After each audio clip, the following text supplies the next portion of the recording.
Olá a todos, bem-vindos à nossa nova série no canal. Hoje vamos falar sobre aplicações. A partir desse vídeo vamos falar um pouquinho sobre aplicações e funções. Vocês vão entender que na verdade no nosso nível são sinônimos, uma aplicação e uma função. Então muitas vezes eu vou falar função, muitas vezes eu vou falar aplicação. Saibam que é a mesma coisa. Tá? Eu pessoalmente não gosto muito desse capítulo, mas o objetivo do meu canal é mostrar um pouquinho a matemática de A a Z, pelo menos para os 2 primeiros anos de ensino superior de matemática, né, que é o nível atual que eu estou. E então eu queria mostrar um pouquinho de tudo. E infelizmente temos que falar sobre aplicações, tá? Então tem muita gente que se interessa, eu acho que é muito interessante, mas eu pessoalmente não sou muito fã, mas é necessário, né? Então vai ser uma série bem mais teórica, vão ser muitos poucos exercícios que eu vou tratar, eh, mas elas são importantes para pelo menos ter a base para o resto, né, de várias outras séries. Ok? Então primeiro vamos começar por uma definição. Então uma definição. Eu vou fazer duas definições. Eu vou fazer primeiramente uma definição intuitiva, então quando vocês pensam em aplicação ou função em matemática, o que vocês pensam primeiramente, e depois uma definição formal, então falando sobre conjuntos, né? Caso você não saiba o que é um conjunto, última série do canal, né? Então eu vou considerar E e F dois conjuntos, tá? Vai ser a notação que eu vou sempre usar, E e F, G, né? Para conjuntos, né? E a gente fala que F é uma aplicação, né? Que pega, então F é uma aplicação que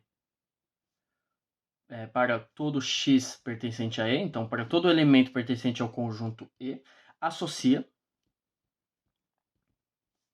f de x, ou seja, associa outro elemento, mas f de x pertence a outro conjunto, pertence a f. Okay? Então, quando a gente pensa em uma aplicação, uma função, a gente pensa isso. A gente pega elementos de um conjunto e a gente envia eles para outro conjunto. Né? Essa é a definição intuitiva. Agora, se a gente quiser fazer uma definição formal, a gente considera novamente E e F dois conjuntos, e a gente fala que F, né, no caso a aplicação F, é um dado, ou uma informação, né, é um objeto, né, é algo que envia informações. Então é um dado de um subconjunto G, ok? Que está incluso no produto cartesiano de E e F. Né? Produto cartesiano, vê o vídeo do produto cartesiano. Né? Tal que o que? Então, para todo elemento, então para todo x que pertence a E, então o espaço de partida, né, existe um e somente um. Então existe um único, né? Já falei sobre essas notações, isso daqui existe. Quando tem um ponto de exclamação é um único, então existe um único elemento y que pertence a f, tal que x e y pertencem a g. Ok? Então essa é a definição formal de uma aplicação. Né? Então a gente pega elemento g, né, os elementos de um espaço, de um conjunto de partida, a gente precisa que tenha somente um elemento, né, que é y. Eu não estou falando de nome, eu não vou falar o que é antecedente, imagem, etc. Estou falando, né, intuitivamente o que é. Então eu pego x elementos de E, y elementos de f, tal que y seja único, então só temos y, né? E esses dois, x e y, pertencem a G, que é um subconjunto do produto cartesiano. Né? E a gente fala que G é o gráfico de f. Ok? Então, no caso aqui, eu só fiz a definição formal do que é um gráfico. Né? Então, tudo que vocês veem aqui, então, por exemplo, a gente tem para todo x pertencente a R, f de x igual a x ao quadrado. Quando a gente faz se eu fizer direito, né?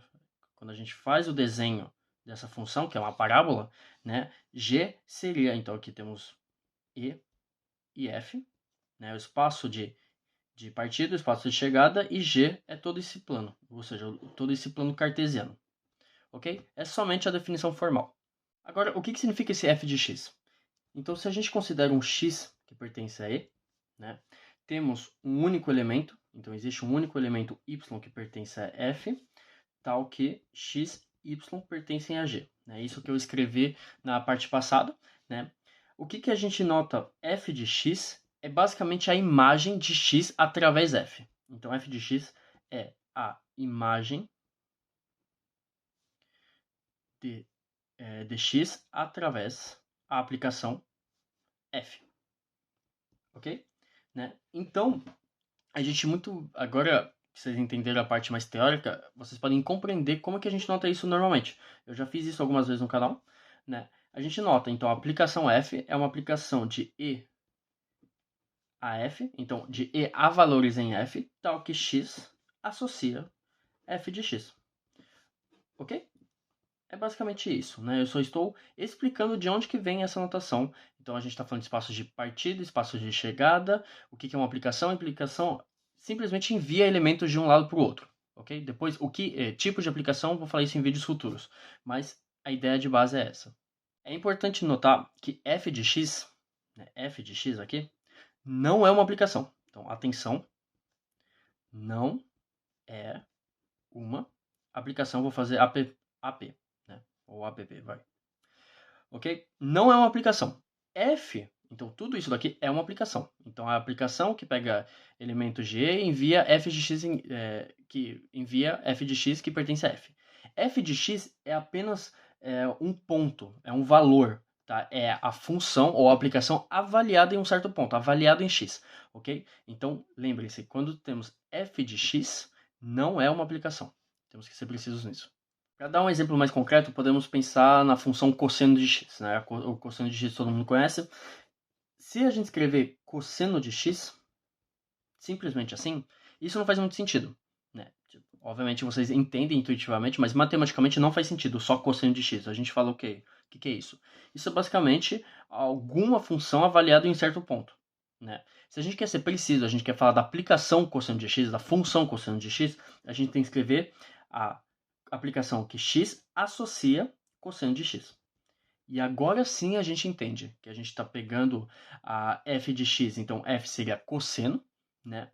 E cosseno de x são pontos. E então a gente pega uma função que avalia todos os pontos dados por cosseno, ok? Então, matematicamente, isso que está certo. E essa notação é muito boa porque ela omite o fato de falar de E e F, ou seja, de R ou 0 a 2π, etc. Okay? Então essa notação é bem interessante. Agora vocês podem estar se perguntando qual é a diferença entre aplicação e função. Como eu disse no começo do vídeo, é basicamente a mesma coisa. Para nós é exatamente a mesma coisa, tá? É muito ambígua a diferença entre aplicação e função, né? Existem dois pontos que a gente pode pensar, mas para nós eu só vou falar por título, por curiosidade, vamos dizer, né? Então temos o primeiro ponto que aplicações, então apps, é uma função definida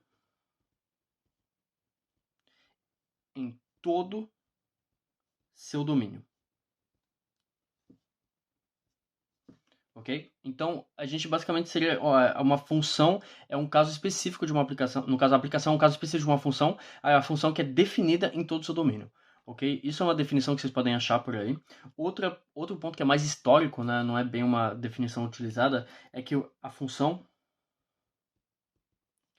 é uma aplicação, então uma app, a valores numéricos. Ok, eu vou botar um H aqui de histórico, tá? Isso aqui não é mais utilizado. É mais essa daqui, mas como vocês podem ver, é muito ambíguo. E quando a gente vai falar de função, a gente sempre vai falar que uma função é definida em todo o seu domínio, tá? Então, entre uma aplicação e uma função é exatamente a mesma coisa para nós, tá? Matematicamente, existe uma diferença. Ok, e como podemos representar uma aplicação F? Né? Eu já fiz uma representação, que foi no começo do vídeo, que é do gráfico. Né? O gráfico é uma representação, né? Então a gente plota, como a gente fala, né? A gente faz um desenho aqui e vê tipo, como é que a aplicação se comporta num espaço em 2D ou em 3D, etc. Né?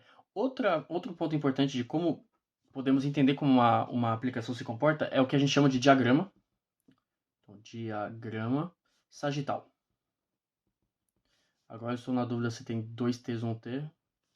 Se tiver errado, alguém me avisa nos comentários, por favor. Então, diagrama sagital. O que é basicamente o diagrama sagital? É quando a gente tem conjuntos que a gente pode numerar, é fácil de mostrar como é que eles funcionam entre eles. Tá? Então, muito interessante para mostrar, para explicar como é que é uma função injetora, sujetora, bijetora e etc. Isso eu vou falar no futuro. Então, se a gente considera dois conjuntos, Então temos E e F. Então aqui temos 6, 5, 4, 3, 2, 1. 1, 2, bom. Não precisa ser necessariamente ordenado. Seria melhor ser ordenado, mas enfim. E 4, 3, 2, 1. Ok? Então temos dois conjuntos, onde os elementos são números. Ok? E a gente quer ver a aplicação F. Então a aplicação de E em F. Então a gente pode falar que 5 se envia em 2, 3 se envia em 4 e etc. Bom, aí depende de cada aplicação. Isso que é o diagrama sagital. Então meio que a gente faz duas batatas com vários elementos e a gente vê como que eles se conectam entre eles. Né? Então matematicamente o que significa isso? O que é E? E seria o conjunto dos números inteiros de 1 a 6. Né? Então F é uma aplicação desse conjunto ao conjunto 1, 4. Né? Tal que o quê? Tal que, no nosso caso, temos f de 5, que é igual a 2, e f de 3, que é igual a 4.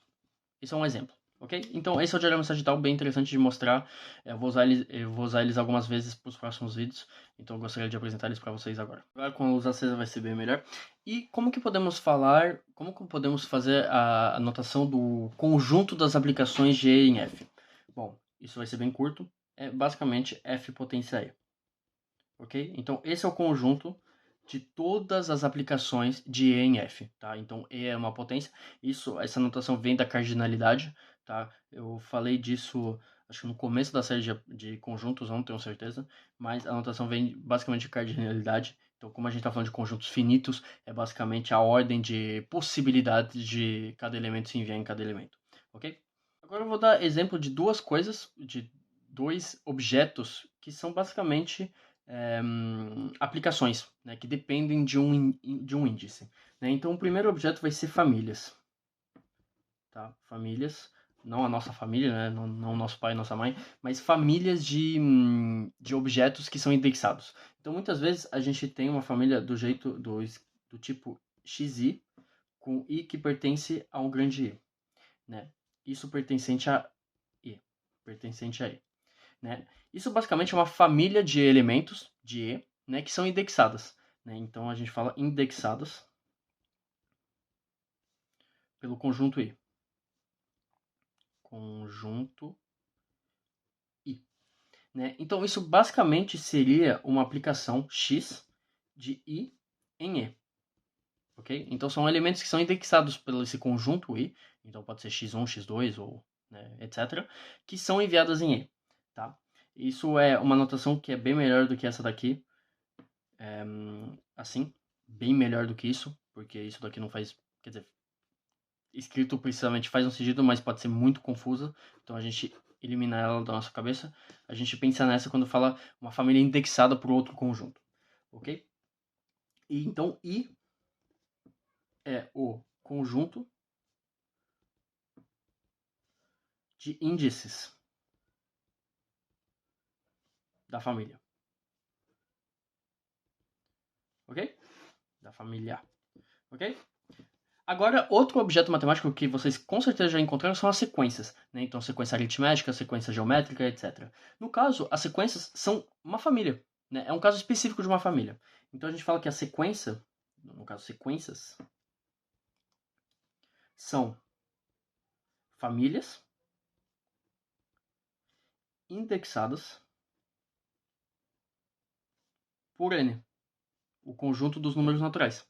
Ok? Então, seria uma família indexada por um i e i igual a n, no caso. Então, é basicamente um caso preciso, um caso particular de uma família.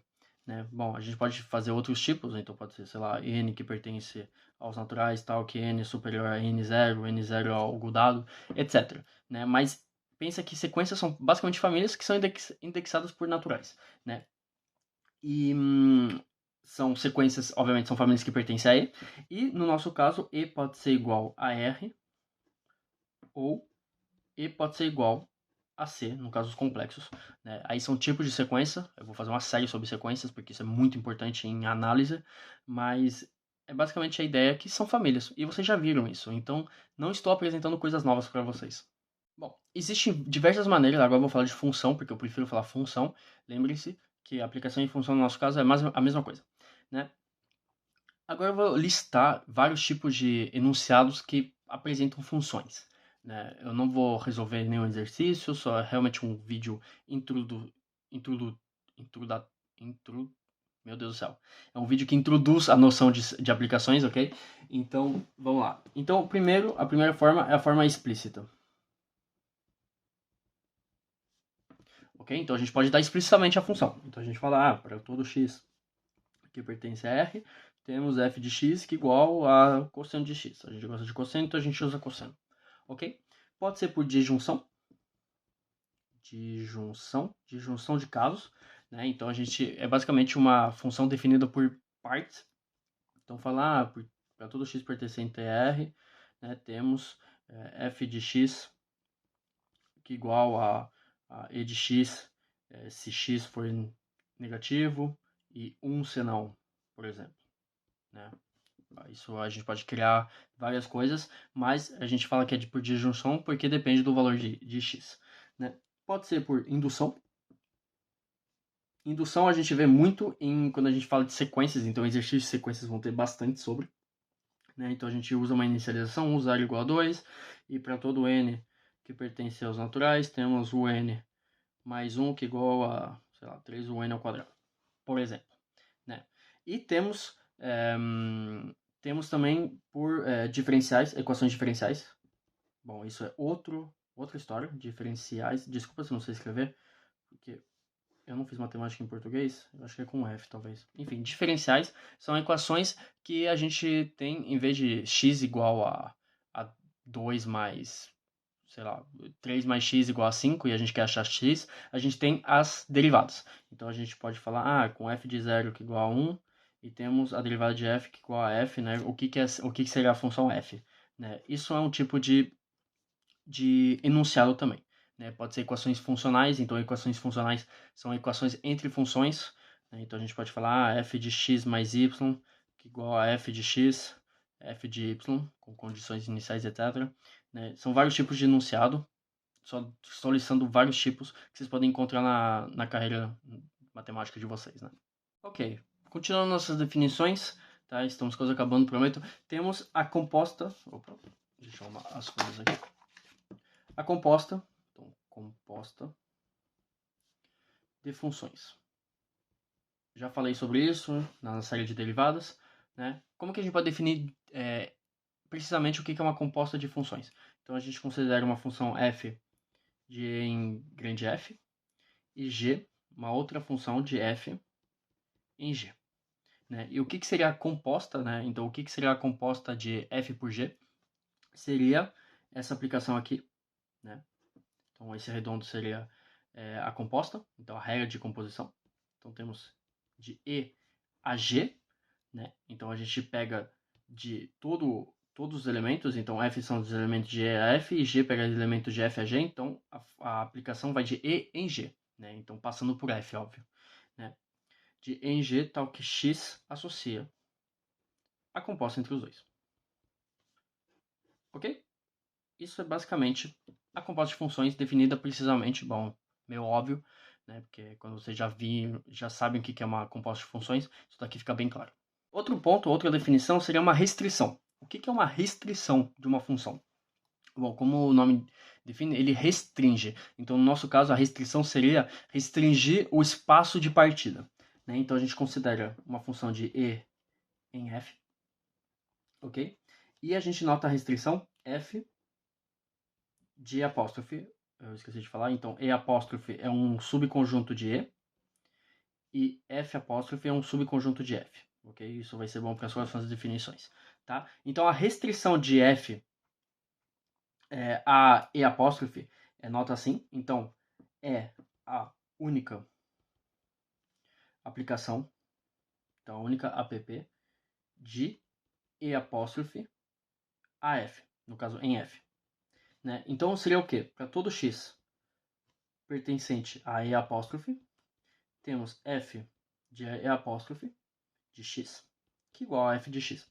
Ou seja, a gente restringe o espaço de partida. Então, temos f, que pega todos os elementos de E e envia a f. A gente quer a restrição de E apóstrofe, sendo que E apóstrofe, então, E apóstrofe E, está incluso em E. Então a gente só quer os valores de E apóstrofe. Então a gente restringe o espaço de partida a pegar só os valores de E apóstrofe. Isso daqui é a restrição, ok? Ok, agora o que seria uma extensão ou uma prolongação, né? Então se a gente considera uma função g, então de E apóstrofe em F com, né, E apóstrofe estando incluso em E e F apóstrofe estando incluso em F, quando a gente fala prolongar G, então uma extensão de G, então a gente fala que é uma aplicação F de E em grande F, tal que G igual a restrição de F a E apóstrofe, ok? Então, no caso, seria, a gente tem G que só pega os valores de E apóstrofe, então temos aqui dois conjuntos, então temos E e E apóstrofe, né? G só pega todos esses valores. E a gente quer pagar os valores de E também, então a gente quer estender o poder de G, né? Então a gente considera uma função F que pega os valores de E e envia em F, né? Tal que G seria exatamente essa restrição, ok? Então a gente considera outra função que vai completar G. Agora, o que é uma correstrição? Bom, pessoalmente eu não achei muita coisa sobre em português, tá? Em inglês a gente fala correstriction, ou em francês correstriction, né? Eu não sei se em português tem um nome específico, ou se é outra coisa nada a ver, mas eu vou explicar, então caso vocês saibam, por favor, me avisem.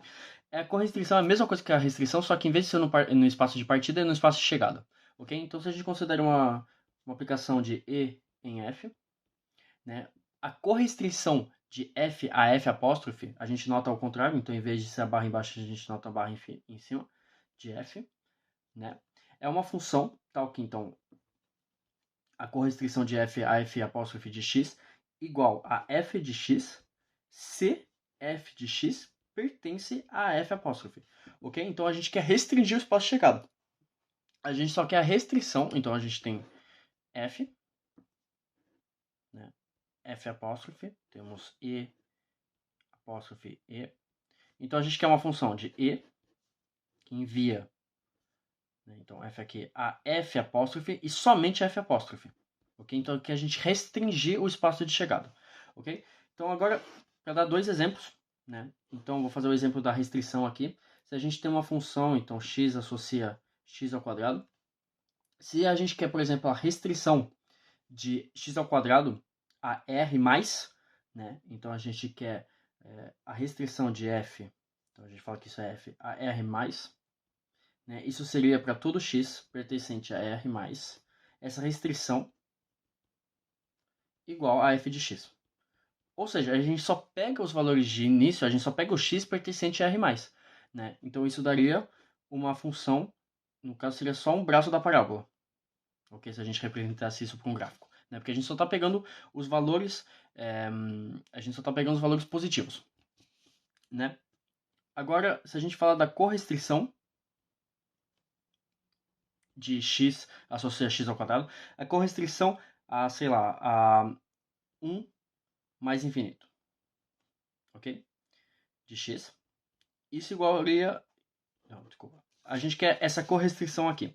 Então, a gente quer restringir o espaço de chegada a 1 mais infinito. Primeiramente, seria uma função do que ao que? A gente só quer valores de 1 a mais infinito, sendo que o quadrado, mesmo com números negativos, ele vai jogar números positivos, né? Então, o que a gente quer é somente... a gente quer números negativos também, números positivos, só que a gente não quer zero, porque 0 ao quadrado é zero, né? E isso não estaria no espaço de chegada. Então, seria uma função de r estrela, então de todo r excluindo o zero, a 1 mais infinito, né? Que associa x, g de x. Ok? Então, se a gente representar um gráfico, seria basicamente a parábola inteira menos o zero. Ok? Isso finaliza o nosso vídeo de hoje. Um pouquinho meio lento, assim, porque muitas definições, mas muito importante saber. Muito obrigado por ter assistido.